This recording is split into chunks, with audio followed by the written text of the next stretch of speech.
Alô, boa noite, irmãos. Chuvinha boa, hein? Aí ficou bom, hein? Fresquinho dali fora, vamos fazer o culto lá fora na varandinha, ali na sacada. Tão fresquinho que está lá fora. Que bom. Saudade de estar aqui, gente. É bom estar lá em Estipa, mas é bom estar aqui também. Irmãos, vamos abrir nossas Bíblias então no Evangelho de Lucas, dando sequência à nossa série, capítulo 9.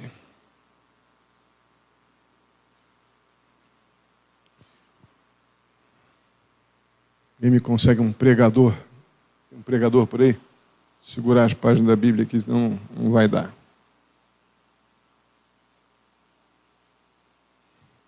Obrigado.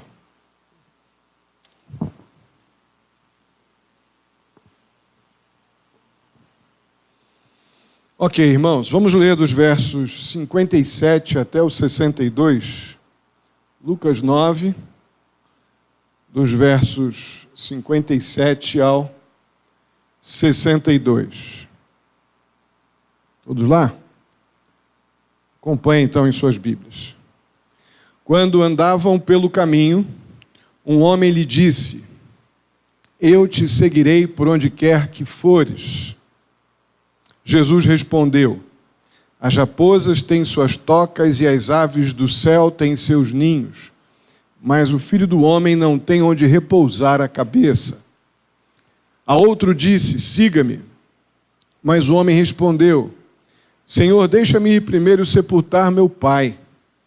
Jesus lhe disse: Deixe que os mortos sepultem os seus próprios mortos, você, porém, vá e proclame o reino de Deus.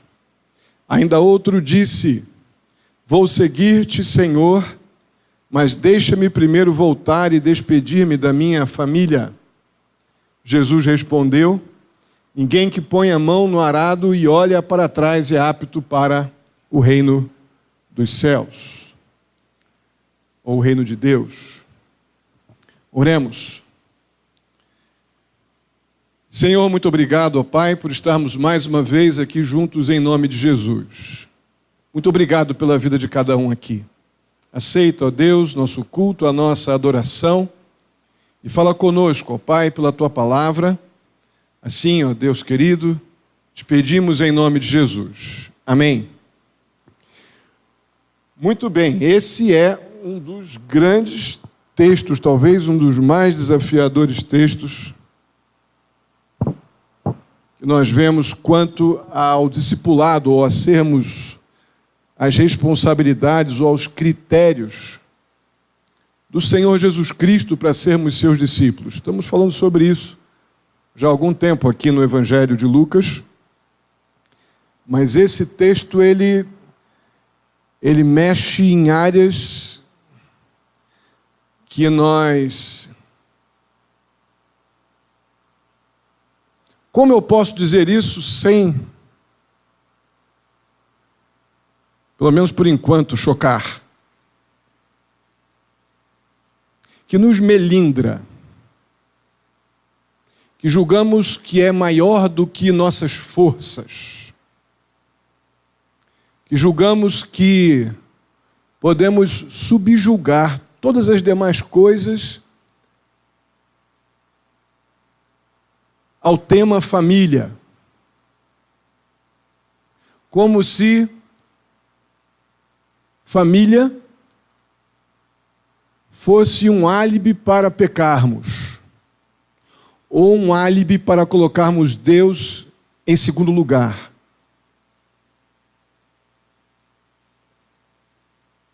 A gente esquece muito facilmente que Deus instituiu a família. Mas nós temos uma tendência a tomar posse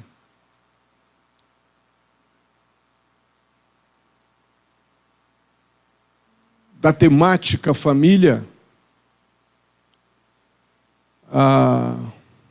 e até mesmo, em nome de Jesus, entre aspas, o colocamos em segundo lugar. Mas vamos lá. Na última mensagem que eu preguei aqui sobre esse capítulo 9, nós identificamos alguns problemas nos discípulos. Aqueles 12 tinham um probleminha importante de falta de poder, falta de autoridade. Não sei se vocês lembram disso. Estavam vivendo uma tensão ali porque eles não foram capazes de expulsar o demônio do filho daquele homem. Lembram disso? Eles estavam sofrendo um problema importante de falta de unidade. Havia uma disputa entre eles sobre quem seria o maior no reino. Lembram? Depois também nós vimos, no contexto imediato anterior a este, que faltavam aqueles homens, os 12 que Jesus escolheu como seus discípulos, apóstolos, que seriam aqueles que dariam, que mais um pouco adiante em Atos veríamos esses homens com tão grande missão. Mas esses homens, eles queriam usar o poder, a autoridade que Deus tinha lhes dado para atear fogo na cidade de Samaria, ao invés de salvá-la. Lembra disso? Tacar um foguinho lá, Senhor. O povo lá não é bom, não. Né? Na verdade, a grande dificuldade ali eram 12 pecadores. Mas a dificuldade daqueles homens ali estava em entender o que significava ser um discípulo de Cristo Jesus. E é o nosso maior desafio. O que significa ser aquele que vem após Cristo? O que significa estar debaixo dos ensinos de Cristo? Ser aquele que aprende de Cristo e procura fazer como Cristo. Tem como a sua referência máxima e suprema caminhar nos passos de Cristo.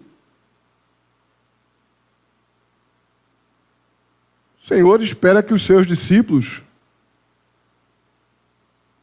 façam como Ele ensina. E eles estavam lutando muito para entender tudo que envolvia a grandeza de ser um discípulo de Jesus Cristo. Aí chega o texto de hoje, nós vemos que o alcance desse discipulado, desse ensinar de Jesus, se estendeu agora, saiu daquele grupo dos 12 e se estendeu para outros que caminhavam com Cristo nos seus deslocamentos ali na região de Canaã. Haviam outros seguidores, e em particular aqui, 3 se destacam. E são esses 3 dos versos 57 ao 62. Se o problema daqueles 12, até então, era falta de poder, falta de unidade, falta de compaixão, o problema desses que não estavam naquele grupo imediato dos 12, mas aqueles 3 que talvez de um grupo muito maior que vinha andando com Cristo pelas vizinhanças ali do ministério cananeu,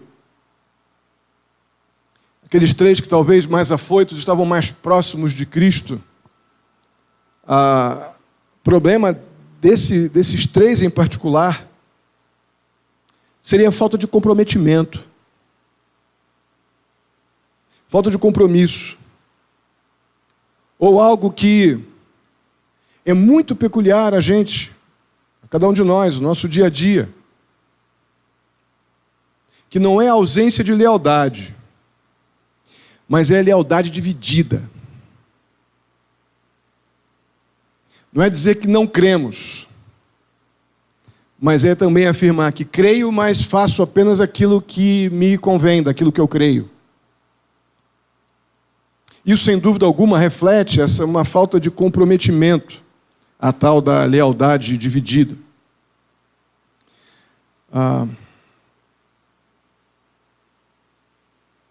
Então, o princípio que vai ser tratado aqui nesse bloco dos versos 57 ao 62 é que qualquer coisa que dispute com Cristo a nossa lealdade precisa ser tratada como idolatria. Vou repetir. Qualquer coisa no nosso dia a dia que dispute a nossa lealdade com Cristo precisa ser tratado como idolatria, um ídolo. É bem esse o tema que vai permear esse bloco aqui que estamos tratando. Acredito que esses 3 homens estavam muito expostos, se voluntariando, sinceramente diante de Cristo. Algo muito desejável, aceitável, por parte daquele que ensina, é ver aqueles que estão sendo ensinados, apegados, interessados, se doando. Esses 3 homens, eles revelam, o primeiro e último mais do que o do meio aqui, o segundo o Senhor Jesus vai até ele, ou diante daquela discussão, devia estar próximo ali, com a mesma intenção dos outros, mas não fica tão clara assim a sua voluntariedade, mas eu creio que estamos diante de 2 ou de 3 voluntários. Mas aquilo que eles estão demonstrando é muita sinceridade aparente, pelo menos. Um compromisso, um desejo de se envolver aceitável inicialmente. Mas o fato é que Jesus vê esse momento aqui de outra maneira. Esses 3 episódios aqui o Senhor vê de uma maneira que não é a que a gente vê numa primeira lida. Parece que esses caras são tão joias e Jesus está se desfazendo deles. Não é bem assim, não. O primeiro seguidor de Jesus que se aproxima aqui de Cristo, ele logo se expõe acredito que muito piedosamente ele se aproxima de Cristo e diz: Senhor, no verso 57, eu te seguirei, onde quer que o Senhor for, eu vou com o Senhor, onde o Senhor estiver, eu quero estar contigo. E essa é a ideia, é isso que ele propõe a Jesus. Como é que Jesus pode querer um voluntário melhor? Como é que Jesus pode querer um camarada que o siga com intenções melhores do que esta exposta aqui por este homem? Mas o que a gente vê na resposta de Jesus, no verso 58, a gente percebe que tem alguma coisa errada. A resposta de Jesus a essa liberalidade, a essa espontaneidade deste homem, talvez não seja muito compatível com aquilo que a gente vê inicialmente na afirmação deste homem no verso 57. O verso 58 diz assim: olha, as raposas têm suas tocas, e as aves dos céus, ou do céu, têm seus ninhos, mas o Filho do Homem não tem onde repousar a cabeça. Algo que a gente precisa pensar quando lidamos com Jesus, por exemplo, no Sermão do Monte, Jesus estava expondo a lei numa dinâmica muito além do que apenas o texto dizia. Jesus estava expondo a essência da lei, a motivação correta para que nós nos sujeitássemos aos padrões do reino dos céus aqui na nossa vida, na nossa dinâmica neste mundo. Aqui não está diferente. Eu creio que o Senhor Jesus reconhece, num primeiro momento, a boa intenção deste homem aqui do verso 57. Mas a sua resposta nos leva a crer, ou nos leva a lembrar, que o Senhor Jesus, Ele não vê apenas a aparência. Ele não vê o que está na vitrine apenas. Mas como vemos lá em 1 Samuel 16, 7, Jesus, como Deus que é, Ele vê o interior, Ele vê o coração. E Jesus poderia, naquele momento, disciplinar aquele homem pelo aquilo que ele não disse. Jesus, por ser um perfeito conhecedor do coração daquele homem, poderia ter corrigido seriamente, severamente aquele homem, pelo aquilo que não foi dito na sua frase.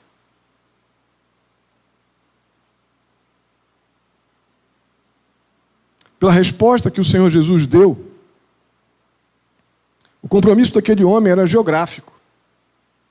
Ou seja, ele estava disposto a seguir Jesus em qualquer lugar, nas praias do Havaí, em Miami, num tour pelo Caribe, missionário nas Bahamas. Mas certamente aquele homem não estaria pronto para seguir Jesus até Jerusalém, onde Jesus seria morto e seus discípulos perseguidos. Então Jesus vê o que nós não vemos. Jesus sabia que aquele homem não estava pronto, apesar da sua expressão externa ser tão simpática, valorosa. O foco daquele homem era... Ele estava disposto, na verdade, ele estava disposto a ir.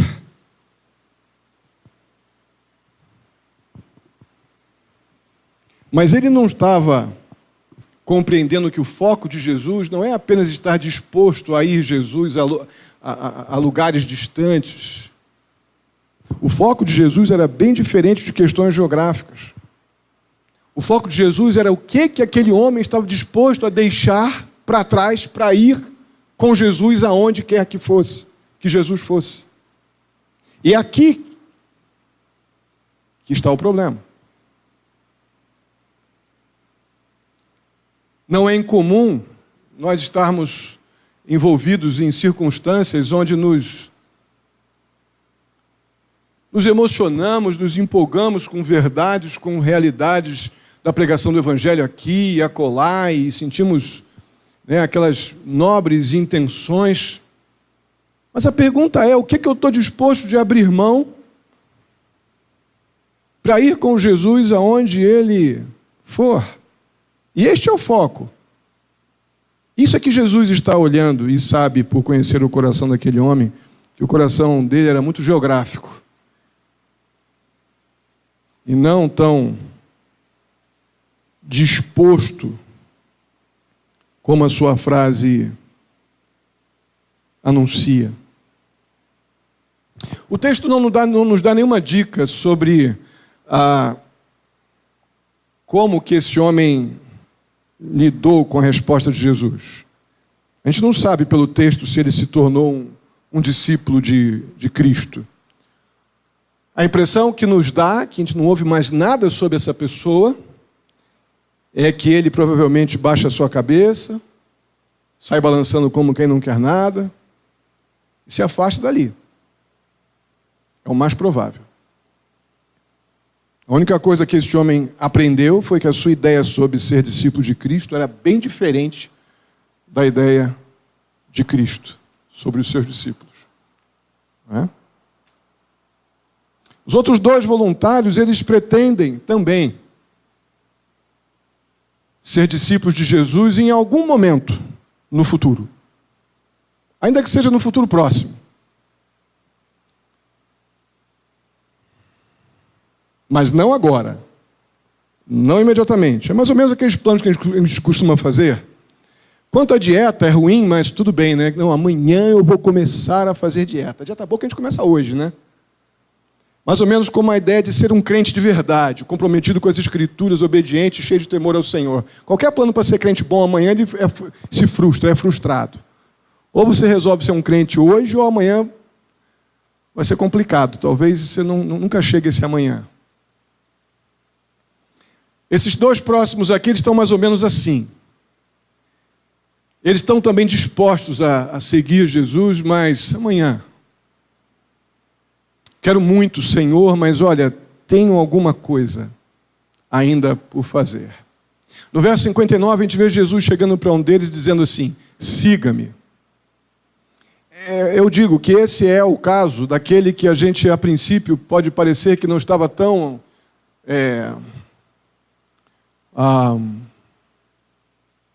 com tanta prontidão quanto o primeiro e o terceiro aqui mencionados, mas eu creio que estava assim. Eu creio que ele estava com o mesmo nível de comprometimento, e daí o Senhor Jesus, por isso, o confronta dessa forma, siga-me. Mas ele tinha uma justificativa que nós poderíamos chamar de perfeita. Humanamente falando, justa, para não seguir Jesus naquele momento. O texto nos diz aí no verso 59, Senhor Jesus, meu pai morreu, deixa eu lá enterrar ele. Não é? Essa é aquela justificativa que nos livra de um monte de coisa, de prova na faculdade, de ser descontado no trabalho. Né? Meu pai morreu, geralmente é É justa, né? Uma situação que a gente sabe que acontece. Todos nós sabemos que uma morte na família, especialmente de um pai, de um familiar próximo, assim, direto, é uma razão totalmente válida, legítima para a gente tirar um dia de folga, para a gente deixar as obrigações importantes por algum tempo. Há legitimidade nisso. A questão é que, apesar disso tudo, Jesus diz para esse homem no verso 60, deixe que os mortos sepultem os seus próprios mortos. Você, porém, vai e proclame o reino de Deus. E é aqui que o fogo começa a aumentar no nosso pé.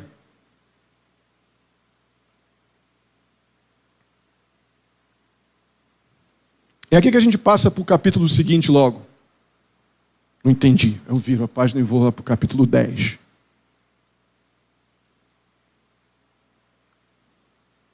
É aqui que a gente acha que Jesus é meio exagerado. Será que ele não poderia ter dito que entendo, meu jovem, momento realmente difícil, vai lá, enterra seu pai, no máximo 24 horas aí que a gente vai esperar. Vai lá, enterra seu pai e depois venha se juntar a nós. É o que nós inicialmente imaginamos que seria o melhor. Mas Jesus não fez nada disso. Porque a resposta de Cristo a esse problema, ou essa questão, esta circunstância, ela está atrelada à perspectiva divina. E não simplesmente às nossas humanidades. Isso é importante para o Senhor. Mas há algo que deveria ser tão importante quanto para nós, cada um de nós, que é a causa de Cristo.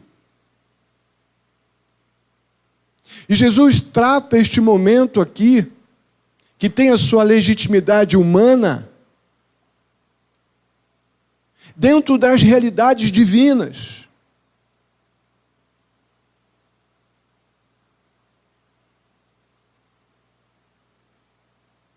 Quando Jesus diz, deixe os mortos enterrarem seus próprios mortos, ele está querendo dizer a esse aspirante de discípulo de Jesus Cristo que enterrar um morto, ele não fala seu pai ou nenhum tipo de relação direta, familiar, mas o Senhor Jesus usa a expressão morto. Jesus disse a este homem que pretende ser aquele que estaria anunciando as boas novas do Evangelho a um mundo que jaz no maligno, pretendia fazer isso. Ele está dizendo que enterrar um morto é um trabalho que outra pessoa pode fazer.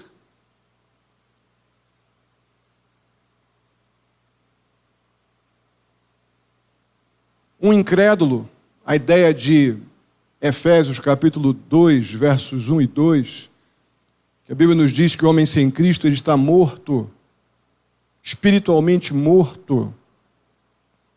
Ele pode lidar com o enterro que provavelmente o pai deste homem era também um incrédulo. Deixe que os mortos enterrem os seus próprios mortos. Jesus não está criando nenhuma doutrina aqui de que um crente não pode estar em nenhum funeral. Não é isso que está sendo dito aqui, não é essa a perspectiva divina para este momento. O que está sendo ensinado aqui é que se eu tiver que escolher entre seguir a Jesus, obedecer uma ordem de ir agora anunciar o Evangelho do Reino de Deus, e tiver que escolher entre isso e enterrar meu pai, eu preciso escolher obedecer a Cristo.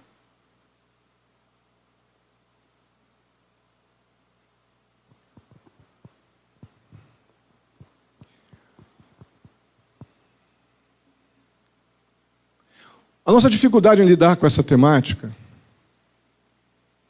é porque a gente humaniza o Evangelho.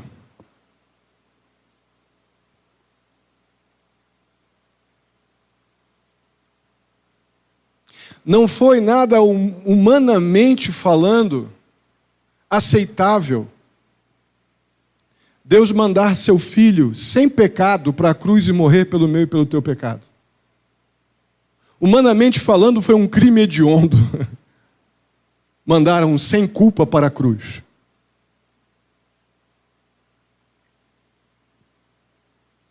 Nenhum de nós faríamos isso com nossos filhos.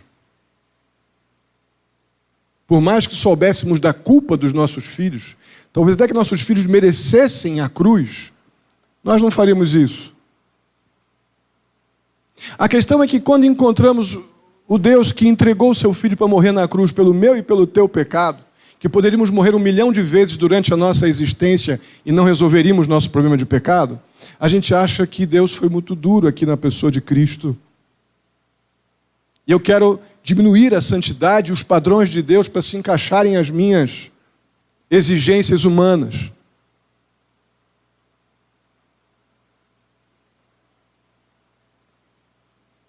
Mas considera o valor eterno dessas duas realidades.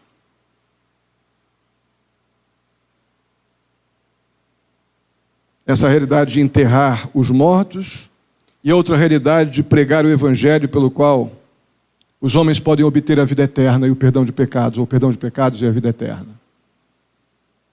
O primeiro, o enterrar os mortos, por mais laços terrenos que existam e existem, não é nada que uma outra pessoa, como o texto mesmo diz, que espiritualmente morta não possa fazer.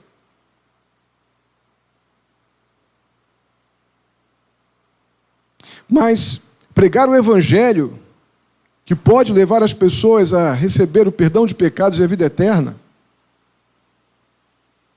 pregar o evangelho que pode levar as pessoas a serem libertas dos laços da morte eterna, recebendo o dom da vida eterna,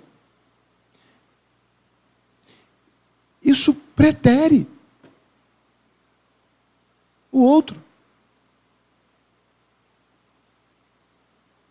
Nessa perspectiva, irmãos, na perspectiva didática do Senhor Jesus e divina, formando os seus discípulos para algo que está por vir, que é anunciar o Evangelho na ausência presencial de Cristo, mas no poder do Espírito de Cristo que estaria com eles nas realidades apostólicas que veremos, que vamos ver, ou que sabemos que passam a acontecer no estabelecimento da igreja em Atos.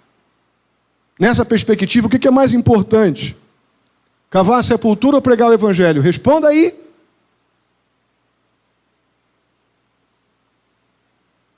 Não é uma aventura quando dizemos que vamos servir a Cristo como missionários, como pastores, como evangelistas. Isso não é uma aventura sem custo. Tem muito custo. O maior deles já foi pago na cruz. Mas há um preço sim, nunca foi barato, Jesus nunca omitiu. O fato de que não seria barato ser um discípulo dele.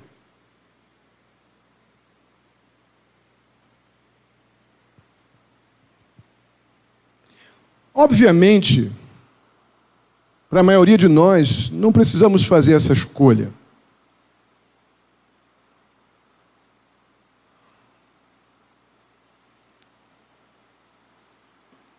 Parte da nossa responsabilidade como crentes no Senhor Jesus é cuidar da nossa família.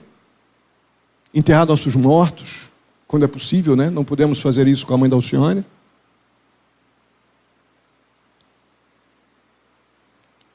Mas faz parte termos esse zelo. Mas se nós tivéssemos de fazer a escolha entre seguir a Cristo e cumprir os deveres familiares, o que nós escolheríamos, irmãos? Pensa honestamente.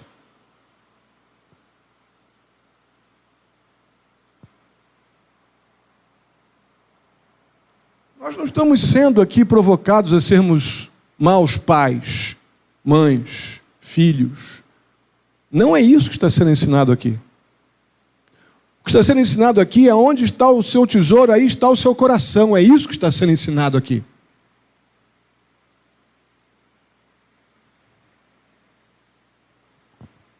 Jesus sugere que a resposta a essa questão,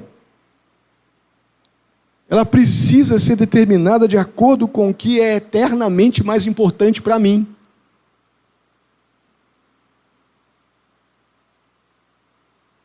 É meus filhos lembrarem de mim como alguém que, por qualquer motivo, os mais banais, deixa de estar ocupado com a causa de Cristo, e depois, mais tarde, ele vai fazer igualzinho. Ou saber que meus pais muitas vezes abriram mão do lazer, abriram mão talvez até do conforto, para estarem lutando pela causa de Cristo, e sempre que podiam estar em casa, estavam 100% em casa, mas quando era para estarem envolvidos na obra do Senhor, estavam 100% lá também, mesmo que isso acontecesse em detrimento de outras coisas.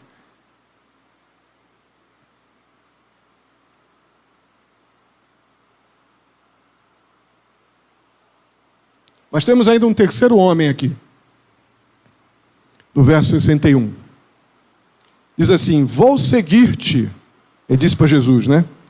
Vou seguir-te, Senhor, mas deixa-me primeiro voltar e despedir-me da minha família. Mais uma vez, isso parece extremamente justificável. Não há pecado no pedido desse homem. Como não havia também pecado no pedido humano, nos pedidos humanos anteriores a esses aqui. Porém, mais uma vez, a gente precisa enxergar este momento aqui na perspectiva de Cristo. Jesus diz no verso 62, ninguém que põe a mão no arado e olha para trás é apto para o reino de Deus. Irmãos, qualquer pessoa que tente... Cadê o Dorival? Dorival, tu tem arado lá, né? Puxa arado lá na terra? Não? Mas se você botar lá um arado pendurado no trator, ou num cavalo, ou numa vaca, para tentar arar a terra, o que vai acontecer se você tentar estar lá um trecho de terra assim, se você tentar arar a terra assim? O que vai acontecer? Vai ficar uma belezinha a plantação, né? Você não vai aproveitar a terra em nada, porque vai ficar tudo torto, tudo bagunçado. É bem essa a ideia aqui. É mais ou menos tentar dirigir para frente olhando para o retrovisor. Não vai dar muito certo, o próximo poste te aguarda. Não é? Essa é bem a ideia. Jesus sabia, se aquele homem voltasse para sua família e fosse ali fazer um momento de despedida, gente, eu vou para o ministério com Jesus, eu vou para a obra missionária, beijo, gente, desculpa, mas eu tenho que ir. Provavelmente ele seria convencido pelo pai a ficar. O pai ia dizer assim para ele: rapaz, você tem tanta coisa para fazer aqui, eu tenho coisas para te dar, eu tenho tanta coisa que você pode assumir aqui o meu lugar. Não vai não, fica aqui. Aí a mãe sentaria num canto e ia chorar: ai, meu filhinho, eu não cuidei de você para você ser pastor. Já passaram por isso? Eu já.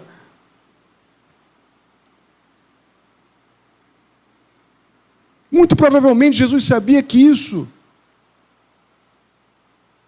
poderia e deveria acontecer. Irmãos, não há nada de errado em se despedir da família. Mas aquilo ali poderia impedir, sem dúvida alguma, ou trazer obstáculo para que aquele homem ali seguisse a Cristo. E este perfil de homem de lealdade dividida, eu quero, mas não quero,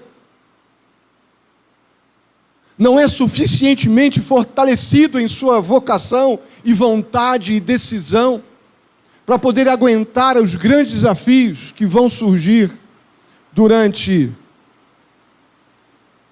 a vida como discípulo do Senhor Jesus. Jesus parece estar dizendo que tudo que afasta o nosso coração de um compromisso absoluto para seguir a Cristo precisa ser evitado.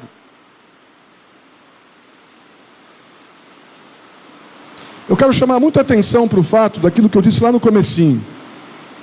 Que chuva, hein? Não foi isso que eu disse? Eu disse no comecinho também, não disse? Que chuvão, ainda bem que a gente está aqui dentro, graças a Deus. Mas eu quero chamar atenção para o fato de que todas as justificativas humanas aqui dadas por esses homens, para de alguma forma seguir a Cristo, mas do seu jeito, estavam relacionadas a questões familiares. As três. E nós vimos aqui que em todos esses casos, que realmente não há nada de errado com o que essas pessoas propõem,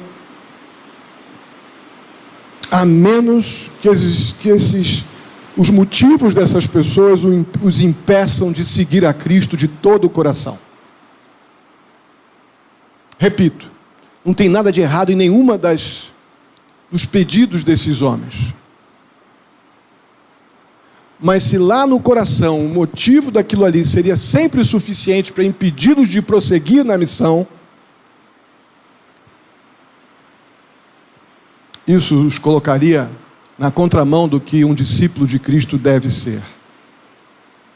Então Jesus não estava falando sobre se nós devemos ou não ter uma casa, quando ele diz que as raposas têm os seus ninhos, suas tocas, ou quando ele diz que não cuidar do funeral do seu pai. Não é isso que ele está dizendo. Não, você não deve cuidar do funeral do seu pai. Ele não está dizendo isso, de forma alguma.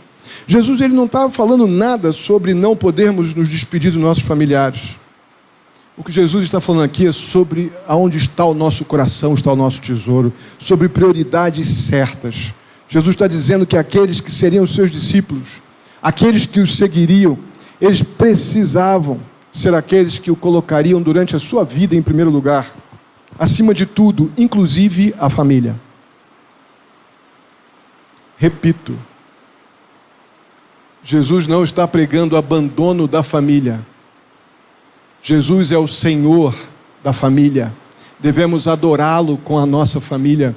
Devemos honrá-lo com a nossa família, zelando e cuidando da nossa família. Mas nós não podemos amar mais a nossa família do que a Deus que nos deu a nossa família. E é isso que fazemos de forma geral, irmãos. Temos esse problema meio congênito da natureza pecaminosa. Deus nos dá alguma coisa, sabemos que veio da mão dele, nos deu um trabalho, nos esforçamos para conseguir aquele emprego, temos, daqui a pouco eu deixo de ler a Bíblia, deixo de orar, deixo de comprometer-me com as coisas do Senhor, na vida da igreja, na causa de Cristo, porque eu tenho que trabalhar, eu adoro o meu trabalho. Aí o Deus que me deu o trabalho deixa de ser o motivo para eu estar lá adorando Ele, para eu passar a adorar o meu trabalho. Deus me dá um carro fruto do meu trabalho, e eu passo a adorar aquele carro, porque se eu perder aquele carro eu morro, eu não sei o que seria sem aquele carro. Aí eu quero casar, Deus me dá a esposa, me dá filhos, eu passo a idolatrar meus filhos, e eu não posso viver sem meus filhos. Aí o filho toma o lugar de Deus, marido toma o lugar de Deus, esposa toma o lugar de Deus, e eu passo a amar as coisas que Deus me deu mais do que o Deus que me deu todas as coisas. Como é que você quer ser um discípulo de Cristo útil, se você ama mais as coisas que Deus te dá do que o Deus que te dá todas as coisas? Como é que você pode ser realmente feliz, se você está totalmente apegado às coisas que passam, e está tratando aquele que não passa como um ser empregado, e não um Deus Senhor de todas as coisas, o meu Salvador? Como é que o Senhor Jesus pode ter discípulos com lealdade dividida assim? Não estariam nunca em condições de lidar com as grandes provações que estavam por vir a partir de Atos dos Apóstolos.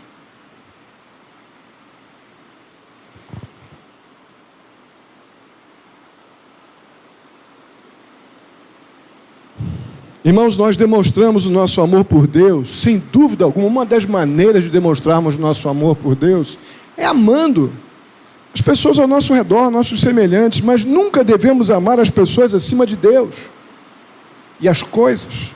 Demonstramos nosso amor por Deus, sem dúvida alguma, amando e zelando pela nossa família, mas nunca devemos colocar a nossa família acima do nosso amor a Deus. Comprometemos a integridade espiritual da nossa família se colocamos nossa família em um pedestal que tira Deus do seu lugar. Não teremos autoridade, nós maridos, para discipular esposas e filhos, se colocarmos coisas numa posição maior do que a de Deus. Por mais que eu diga que eu amo a Deus, a minha dinâmica, a prática mostra diferente.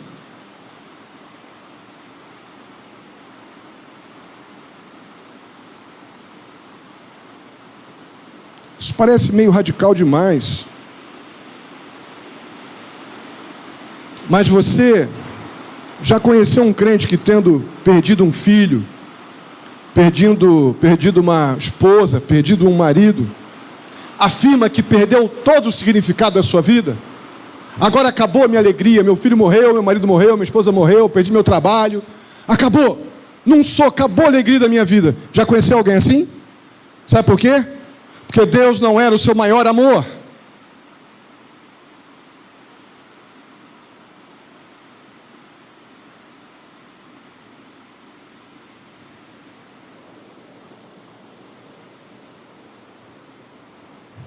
Desânimo, a depressão são muitas vezes o resultado de termos tido prioridades erradas. Maioria das vezes, na maciça maioria das vezes. Você deve ter percebido, talvez se você ler mais vezes esse texto, você vai perceber que Jesus não está nem um pouco apressado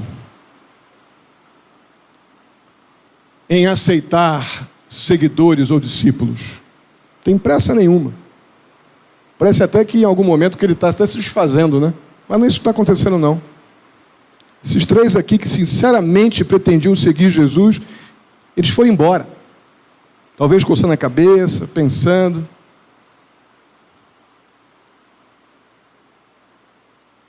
Não é que Jesus queria desencorajá-los, de forma alguma.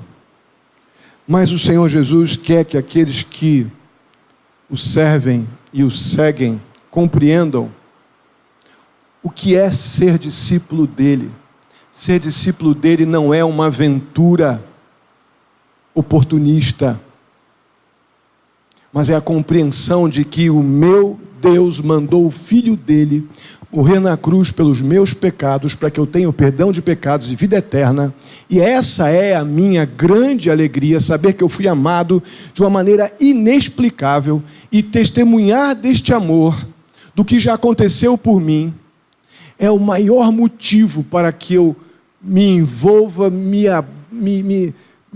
tenha um profundo relacionamento com Cristo e uma responsabilidade natural com testemunhar deste amor aonde quer que eu esteja, e se zelo pela minha família, se cuido do meu trabalho, se valorizo o que tenho, é porque eu amo o Deus que me deu todas as coisas, principalmente o perdão de pecados, a salvação e a vida eterna. Amém? Vamos ficar de pé? Vamos orar.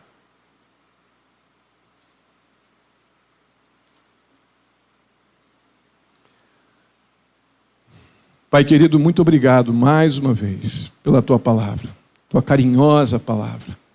Maneira paciente como o Senhor vem ao nosso encontro, ó Deus, nos ajustando, nos colocando, ó Deus, colocando o nosso pensar sobre o Senhor e a causa de Cristo conformada ao Senhor mesmo e não aos nossos interesses. Ajuda-nos, ó Deus, a te amar de todo o coração, de todo o nosso entendimento, com toda a nossa força. Seremos melhores maridos, esposas, pais, filhos, patrões, empregados. Seremos muito melhores se a causa de Cristo estiver à frente dos nossos mais legítimos prazeres e interesses. Ajuda-nos, ó Pai, a te servir assim, com a mentalidade de um discípulo de Cristo. Mentalidade essa formatada pela tua vontade e não pelas nossas conveniências. Assim eu te peço, muitíssimo agradecido pela tua palavra e por cada irmão aqui. Ajuda-nos, ó Deus, a estarmos refletindo sobre isso e tomando atitudes práticas para que tenhamos este perfil aqui de discípulos de Cristo. Aquele perfil que o Senhor estabeleceu na tua palavra. Eu te peço, ó Pai, essas bênçãos. Em nome de Jesus. Amém.